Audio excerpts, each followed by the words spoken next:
Oh boy, I can tell you we're going to be in for an interesting season in Class B this year.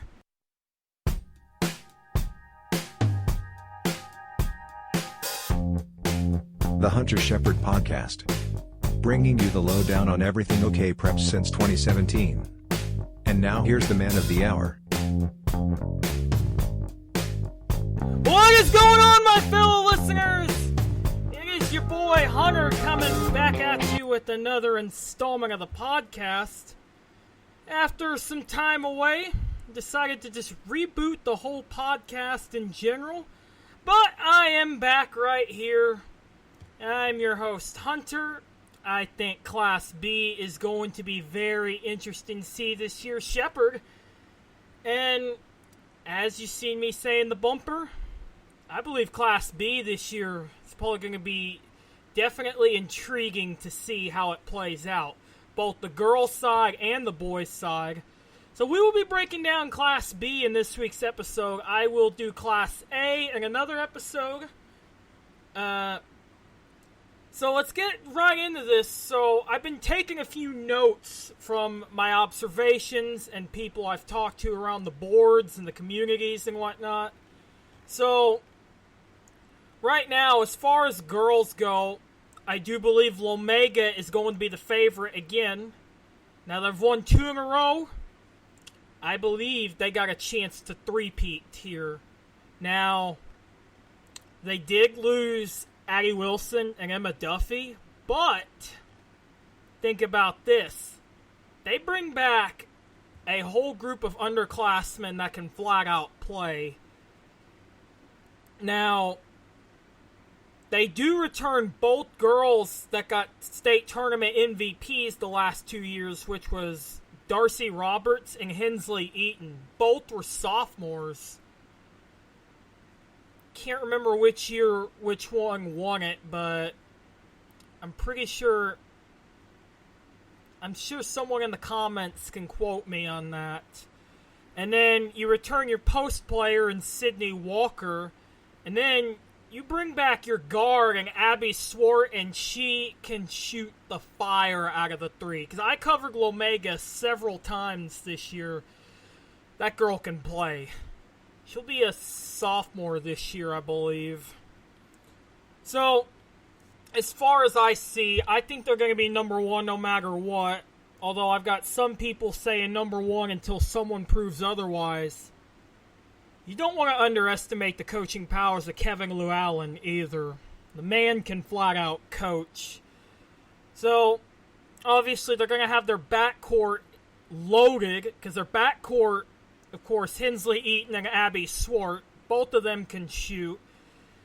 Then you got a really, really good backcourt, front court post player in Sydney Walker.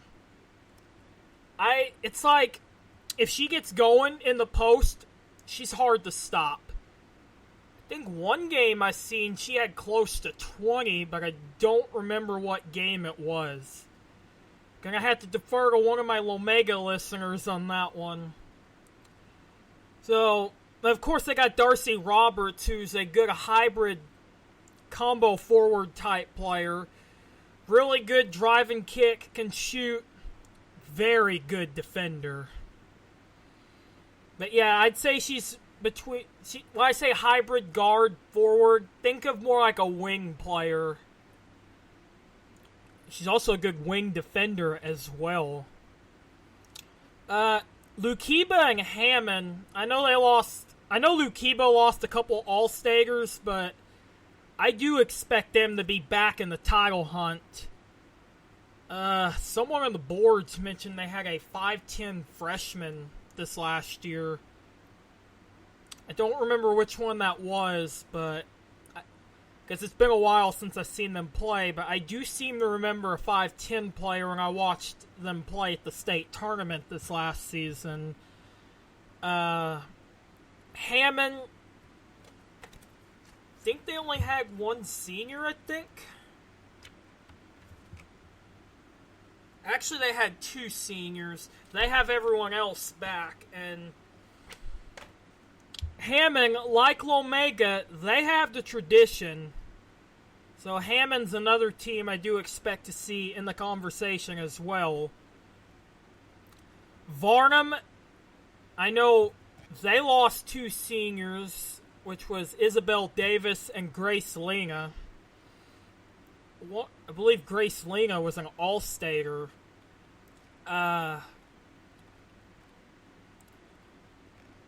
But they do return Haley Mack, who had a very nice game in the semifinals against Lomega.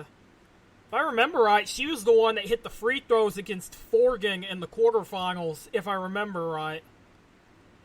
No, I wasn't at that game, because that night I did get into OKC pretty late.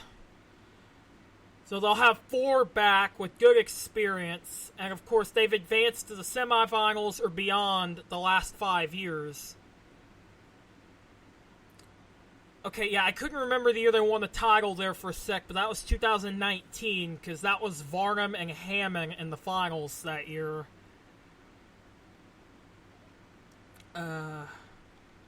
Now, Weber's Falls, they're a team I said was heavily slept on this year. Like, I think they were ranked like 10th or 11th in Class B.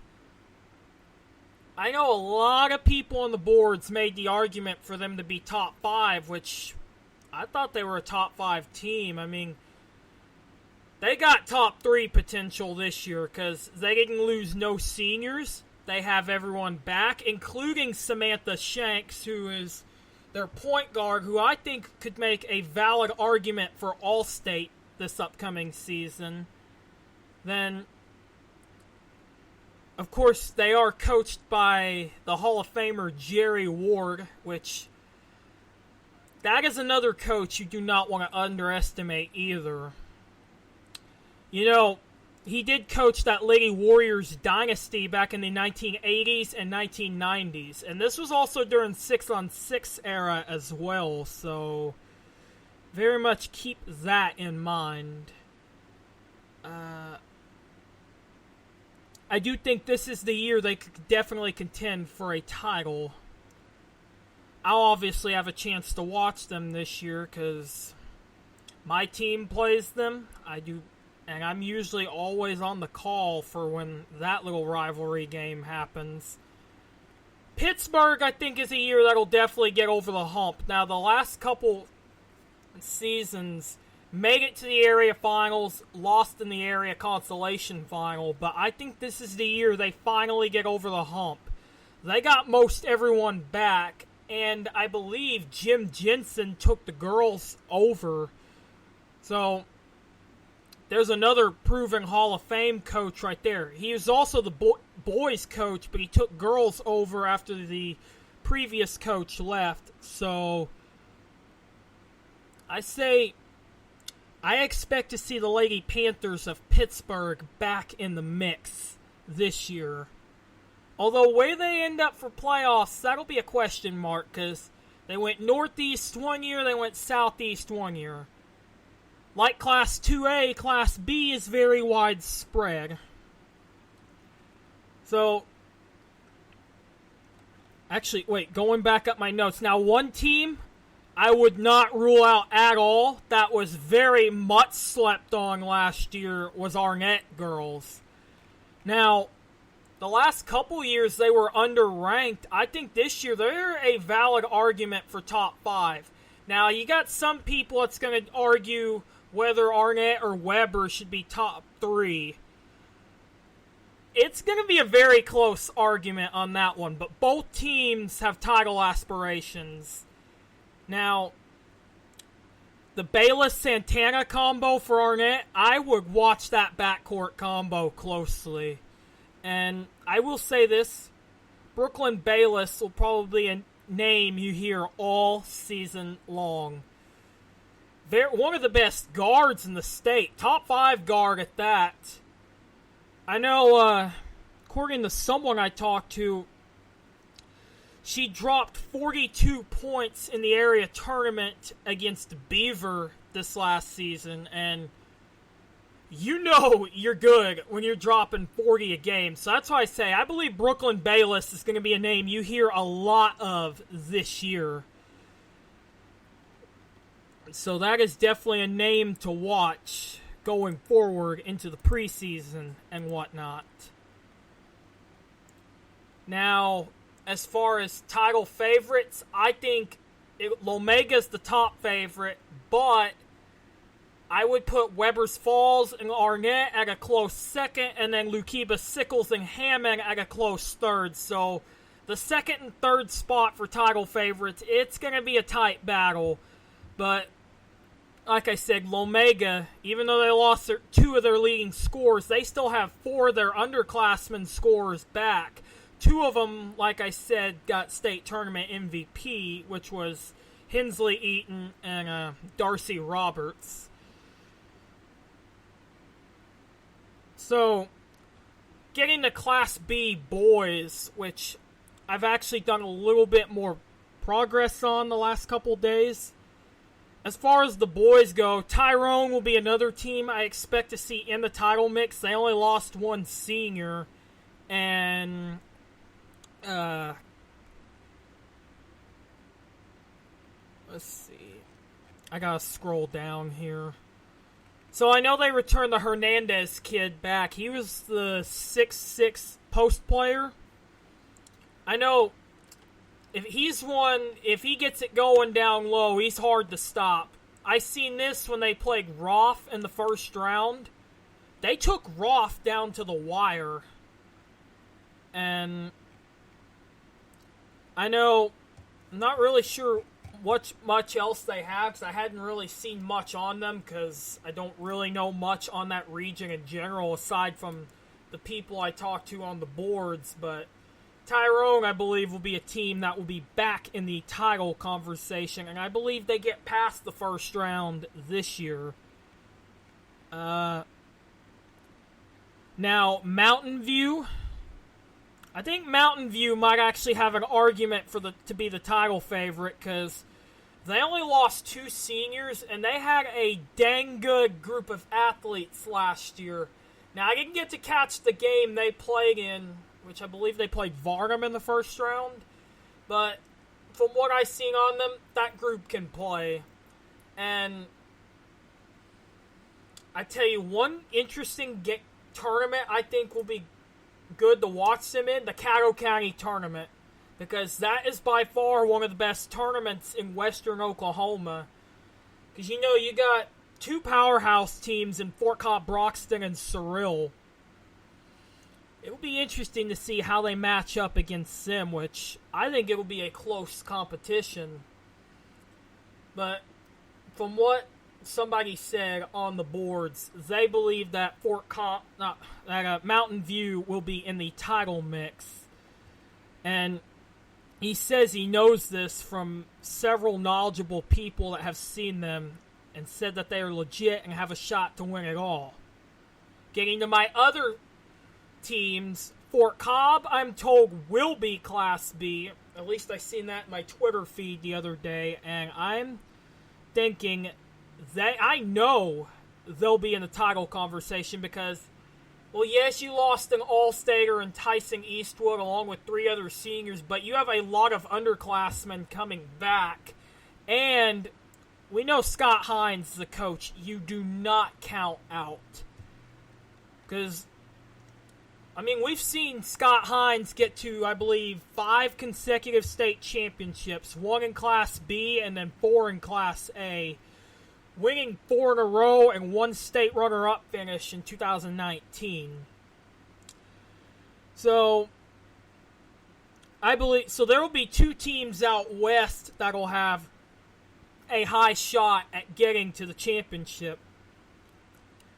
As I was saying on Mountain View earlier, they was the surprise team of the playoffs this last season. I think after their performance in the postseason last season, that's going to put them on the map for this year. So, top 3 for sure, along with Fort Cobb. Now, Roth, I believe, will also be in the conversation as well. Now, they did lose quite a bit of seniors, but I was told they gained a move-in from Lukiba and a move-in from Bing. This is what was said on the boards. Not to mention, they also returned Dylan Reed and Cade Baldridge. those two were probably some of the best scorers I've ever seen last season on the boys' side of Class B. And then they also bring a really good post defender back in Talon Bagwell. So, and they'll be battle tested as well, because we know how the Pontotoc Conference on the boys' side is.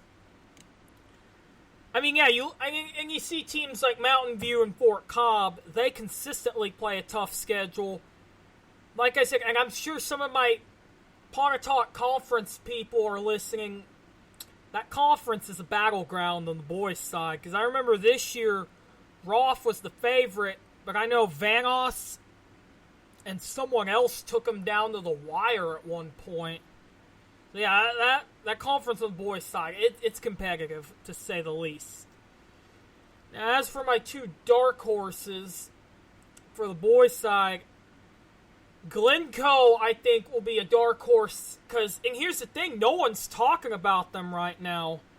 They brought most everyone back, well coached, and they averaged between 65 and 75 a game. Here's a fun fact for you. They dumped 111 in a tournament game against Pawnee last season, and that offense is going to be really interesting to watch. Now, I don't know if they'll be Class B or Class A, because if I remember last year, they were right on the line between A and B. So, regardless whether they're A or B, they are a top 5 team with what the scoring they bring back and everything. The Omega boys are another dark horse I've been kind of watching. They lost quite a bit, but you can't necessarily rule them out, because like the Lady Raiders, they have the tradition, and it's there. They're also my second dark horse that no one's really talking about right now. But the boys' side, I think, is wide open, though Mountain View appears to be the early favorite from what a lot of Caddo County people are saying. And then Fort Cobb a mere second, Roth at third, and then Roth and Tyrone at a mere third.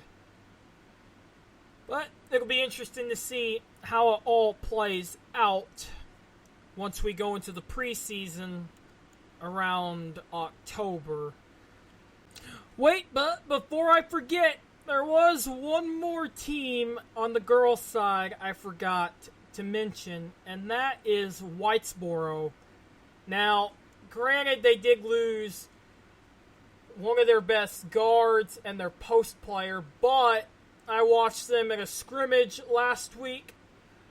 While they don't really have a lot of size, they got the speed and athleticism to hang with some top contenders, and they do bring Kinley Barron back.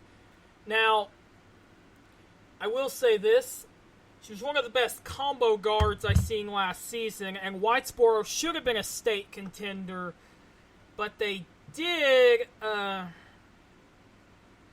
get underranked, what with quarantine and injuries and whatnot. But I think this is a year they make a statement, and right now they are kind of a dark horse that no one is talking about right now. But I think they are going to surprise some people come playoff time and regular season once the season starts.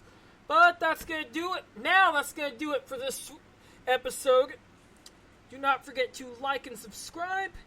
And I will catch you guys in the next episode. And until next time, this is Hunter. And you've been listening to the Hunter Shepherd podcast. Do not forget to like and subscribe. And I will catch you guys in the next one.